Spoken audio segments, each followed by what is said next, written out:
Nola hasi eta garatu unibertsitateko ikasketak. Nola sar naiteke unibertsitatean? Gehienak batxilergoa eta sarbide proba gaindituta sartzen dira. Baina lanbide heziketako goi ziklo bat eginda edo adin eta lan esperientziaren araberako proben bidez ere sar zaitezke. Zer da gradu bat eta zer da gradu ondoko bat? Gradua unibertsitateko lehen zikloa da. Eta Boloniako planaren arabera, 240 kredituko iraupena du 4 ikasturtean. Gradu ondokoak, 2. eta 3. zikloa dira, masterrak eta doktoretzak.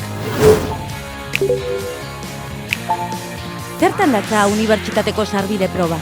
Selektibitatean 2 proba daude, bata orokorra eta bestea berarizkoa. Derrigorrezko proban batxilergoko ikasketa orokorrak ebaluatzen dira. Berariazko proba aukerakoa da, plaza kopuru mugatuko gradu batean sartzeko bataz besteko nota igo nahi baduzu. Eta nik nahi dudana ikasteko gutxienekoa lortzen badut, zer egin behar dut?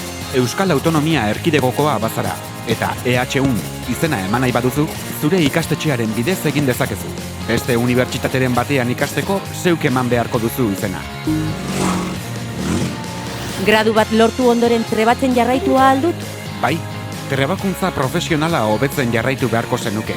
Gradu ondoko ikasketak, lanbide heziketako goi zikloak, udako ikastaroak edo bestelako formakuntzak jarraituz.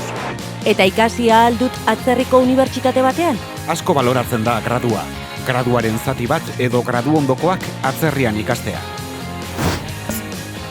Beraz, Unibertsitatean lanbide jakinetarako ezagutza eta lan merkatuan sartzeko aukerak lortuko dituzu. Normalean, unibertsitaterako sarbide proba eta onarpen nota gainditu beharko dituzu. Graduak 4 ikasturtekoak dira, Europan Boloniako plana ezarri ondoren. Graduen ondoren, gradu ondokoak eta doktoretza egin ditzakezu unibertsitatean.